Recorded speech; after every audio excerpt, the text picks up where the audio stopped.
Well, they have no choice.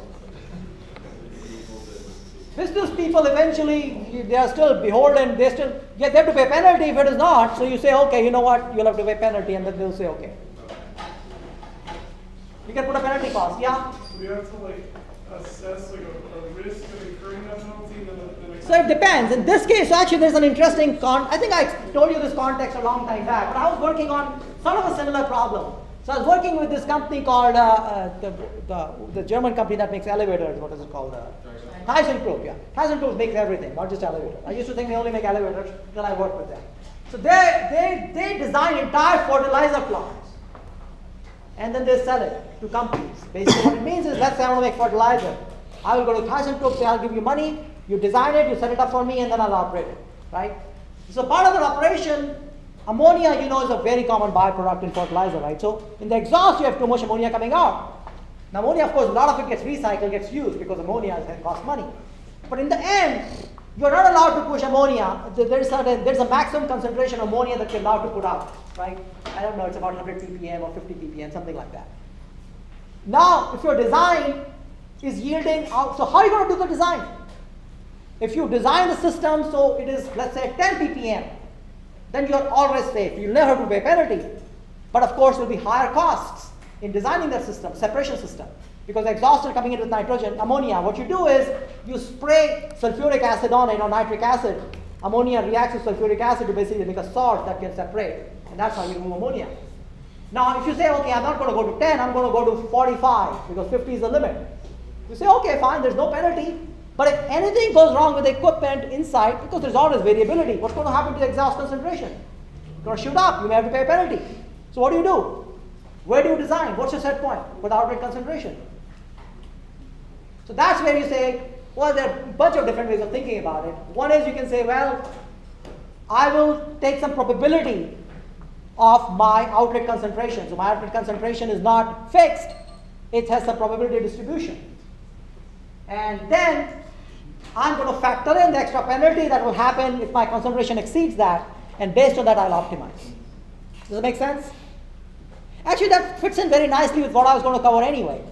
So can I move on from here? Yeah. Before you erase that, is there another way of doing that without going to 420 years? Oh, yeah, sorry. The capitalized cost. The capitalized cost method. So capitalized cost method, as we said, is basically you think of how much money do you have to put in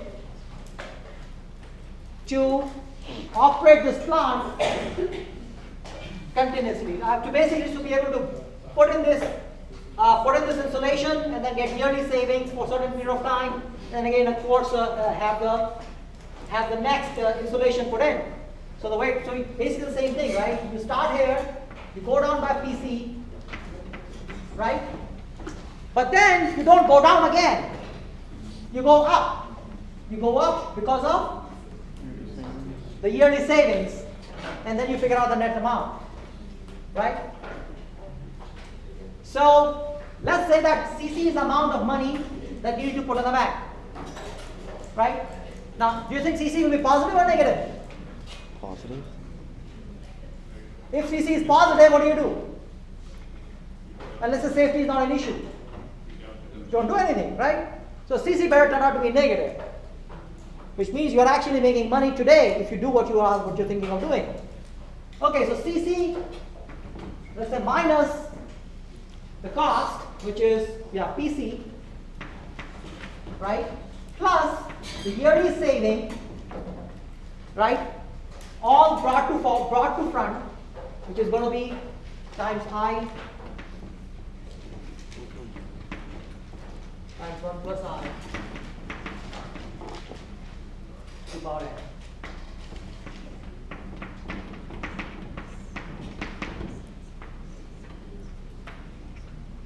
Right? So this times 1 plus I to power n, because that money is going to grow.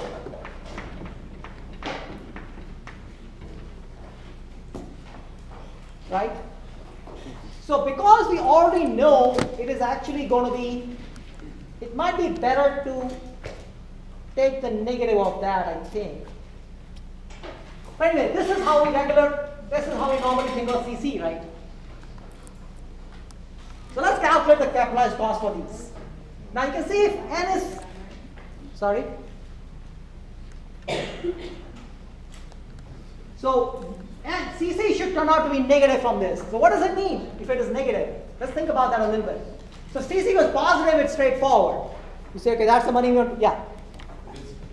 Yeah? If it's negative, that's just, and since you're measuring capitalized cost, since it's negative, that's the amount of money that you can add to your bank if you do this project for the entire life of the project. Because it's the opposite of taking Right. money out of the bank. Exactly, yeah. So basically, this whole thing will be positive, the CC could be negative, but this whole thing will be positive. Because that's the money left.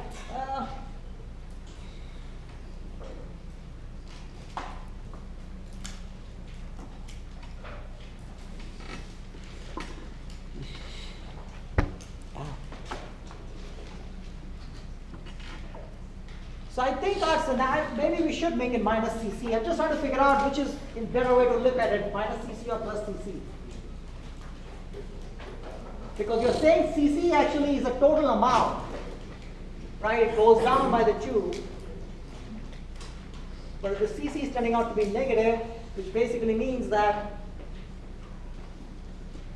it's a little bit crazy, weird way to look at it, right? Why would the bank give us money to set up the equipment? But that's what it is. Because you're going to make profits, net profit. Does it make sense? So better way of looking at it is the following. Better way of looking at it is saying that let's say a vendor comes to you and says, I am going to maintain your system. For how much money will you sell vendor a right to do this? Does it make more sense this way? Right? And that could happen. The vendor might come and say, you know what, your insulation system is not working well. I'm going to bid on a contract for this. I'll come to your question. So you say, but you know what, you're going to make money on this, so I'm going to charge you some money to bid on this. So how much will you sell? How much money will you ask the vendor to sell him this contract? That's what you're basically calculating, right? Yeah.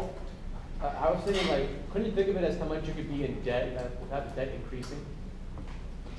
We can certainly do that. The problem is the number of years are different, right? So it's a little bit weird to, where do we do the comparison? So in some sense, what we're doing is we're doing the comparison after infinite years. But just so it turns out, doing comparison over infinite years is easier than doing it over 420 years, because we're looking at it a different way. Does it make sense? All right, so yeah, we can calculate CC, and if CCs have to be negative, yeah. Why do you do the inverse of the annuity formula for yearly savings? Sorry, what? Why do you do the inverse of Because yearly saving is an annual annuity. We want to bring it all the way to the front. Oh, You wrote it the wrong way. So A is P 1 plus I to the power n minus 1 over I 1 plus I to the power n. yeah. So Pi. Isn't YS Oh, okay, I'm sorry. I did write it. So you're converting this to, so this is the standard one.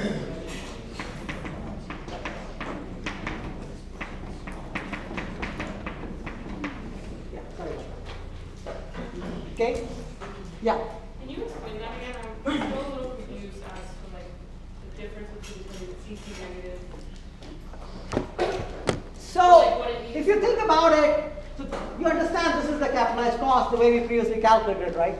Except that all we did was we made minus project saving for the previous equipment cost. Here we had the project cost was negative, but here instead of yearly savings, we had minus equivalent and yearly operating cost, right? For the equipment, we had minus YOC and everything made sense, right? But now, every year, we are not losing money, we are gaining money. So this becomes a positive quantity, right? So, the question is, what is going to dominate? The project cost will dominate or the yearly savings will dominate? And you would think the yearly savings will dominate, right? Because if they don't, you will do nothing unless there are safety issues, right? So then that would make capitalized costs negative. So the whole thing is the capitalized cost could be negative because capitalized cost is the amount of money you're putting in the bank. If you do nothing, you have to put nothing in the bank. So we are comparing it, the capitalized cost for not doing anything is 0. So you have to do better than that. which means capitalized cost must be negative, which means we don't have to put money in the bank. Somebody gives us the money, right, at time 0. So that's why capitalized cost better be negative, otherwise you will not make the investment. Right? So I don't know what it will turn out to be for these numbers. Well, we know for this it will be negative, right? But let's just do the calculations. So I'll be doing NPV, well, the NPV for n equals to 5. So this was the NPV, n equals to 5. Now let's calculate the capitalized cost. So from this, you can see capitalized cost CC will simply be PC, project cost, divided by 1 plus I to power n minus 1, right? Times 1 plus I to power n.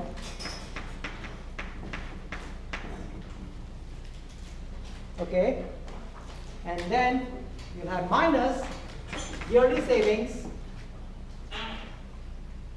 over I,